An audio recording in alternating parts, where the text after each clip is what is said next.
You were learning things that you weren't supposed to know, and so now they're burning the books, because that's what fascists do. Except this is the digital age, so book burning looks a little different these days. But it's still the same thing, because this, to them, is the scariest part about TikTok. The American education system is geared so blatantly towards indoctrination into American exceptionalism that I was already taught about it in school in Germany 20 years ago. The American dream, as a modern example of how propaganda works, is one of the first things on the curriculum when learning about the United States anywhere outside of the US pretty much. Because when you genuinely believe that the United States is the greatest country in the world and can do no wrong, you are far less likely to criticize their military actions or foreign policy, and you are far more likely to justify any gruesome historical event that it took to get there, including the atrocities that were and still are being committed towards Black and Indigenous people. In short, you just don't question the system. And then you come on here and you hear the perspectives of outsiders and marginalized people,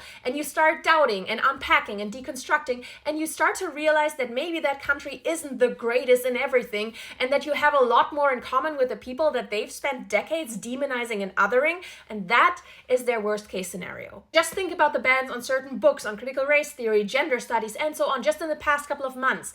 If access to information threatens the stability of the system is oppressive by default. That is why they are burning the books. Which, by the way, is why I'm not going to take my content and just upload it to the Redbook app, but instead I'm going to remake it with additional and or updated information instead. So if you're marginalized and or a woman in the US, please stay safe, because what Heinrich Heine said about burning books still holds up today.